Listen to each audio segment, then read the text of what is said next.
Hi, you are watching Cinema Zen's Live. Midsommar is not scary. No doubt it's a memorable film and it has a fair share of creepy elements spread all over the film. But if you take them out, maybe not as effective as other contemporary works like Get Out, but it would work somehow. Yes.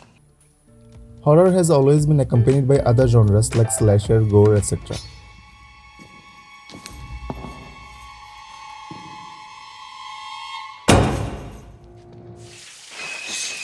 But it has strengthened from very early films like The Devil's Castle, The Haunted Curiosity Shop up till now. Let's cut straight to the chase. In the midsummer, after accidental demise of Danny's entire family, she invites herself into a Swedish midsummer festival, where her boyfriend Christian and his friends are headed for their thesis walks. The jolly bright summer turns upside down when they encounter bizarre rituals of the commune, and the relationship between Danny and Christian also falls apart gradually as they get engaged in the festivities of the secret Swedish village. Midsommar is presented as a horror film. Before apprehending horror and fear in movies, let me digress a little and explain about fear in general. The fear response in humans starts in the brain region called the amygdala. When we feel threatened and afraid, the amygdala automatically activates the fight or flight response by sending out signals to release stress hormones that prepare our body to fight or run away, thus saving us from death. Our mind has an innate aversion to fear as our amygdala connects fear with possible death.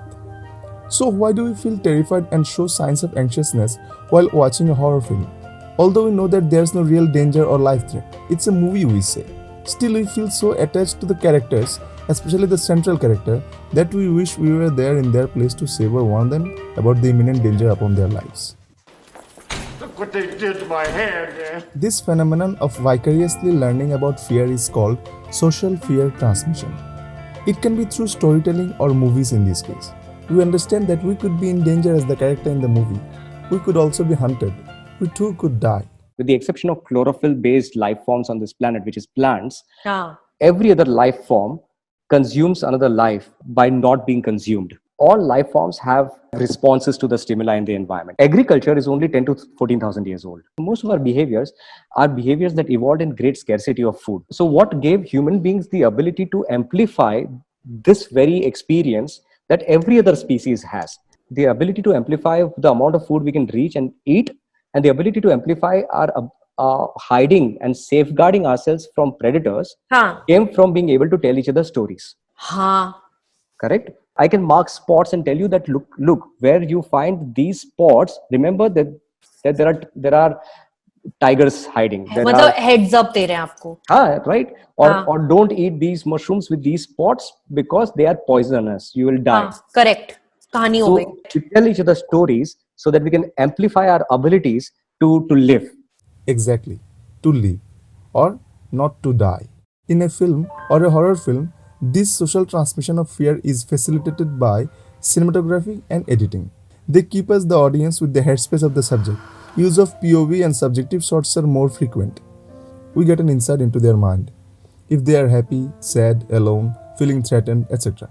But one of the greatest fears of a human being, that is the fear of being alone, is a common trope in horror film which is not exploited enough in Midsommar. Human beings are social animals. We need each other to survive. So if we're alone, it lessens our chances of survival. And there's been a lot of research now that shows that when people isolate socially, it actually leads to things like increased heart problems, increased cancer risks, physical issues, mortality. It is very much directly tied to the sense of survival and avoidance of death.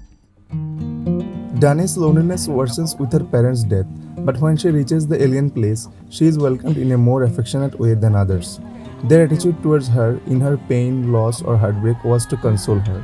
So, in a way, she doesn't feel alone, and neither do we, the audience. If we look at another contemporary creepy social commentary horror flick, Get Out, by Jordan Peele, we have Chris, who is a person of color and he is meeting his white girlfriend's parents for the first time. Tons of other white relatives also join for a party, many of whom seem to be pretentiously inclusive and polite. He is literally attacked by few other people of color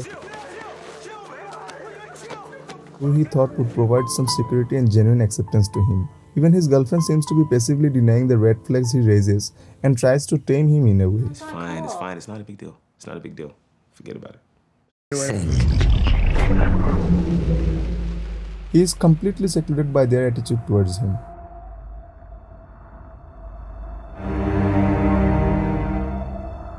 Other than being alone, another motive that is very common and very effective in horror movies is dark or lack of clarity of the character. Although this motif is very conventional, but the darkness has a visceral connection to our fear response system. Let's talk about fear of the dark. Children and adults, and myself often, don't like the dark. No. Okay? Why? The sensory deprivation. It leads you to feel like you're out of control, like you don't know what's gonna be happening. And at the same time, predators tend to come out at night. So when we think back to caveman days, they tend to attack later on in the day when you can't see them. And so there's a natural inclination for us to fear the dark because we don't know what's lurking out there. And there's a lot of things that could come and hurt us. Now let's see how Midsommar explores this tool. The environment in Midsommar is quite vast, bright and clear. Some doubts are raised when their friends go missing under suspicious circumstances, but they seem to care less about others because of the feud between themselves. There was a lack of clarity about the rituals they were taking part, but this is what they came here for. It was expected. In Get Out, Like a sore thumb out here. All right, baby. Bro, yeah, that's why your mama warned you not to walk alone at night in a lonely suburb. Sorry, I forgot. Where was I? Yeah, in Get Out, things are pretty bleak. There's no clarity about things around. The danger's always lurking behind. Even the protagonist loses control over his conscience. It elicits a deeper sense of fear which is missing in Midsommar. I would have loved Midsommar more as a horror film if it had possibly released a bit more dopamine in my hand. Wait a minute! Why would anybody enjoy being feared? We'll talk about it some other day. Thanks for watching. Bye for now.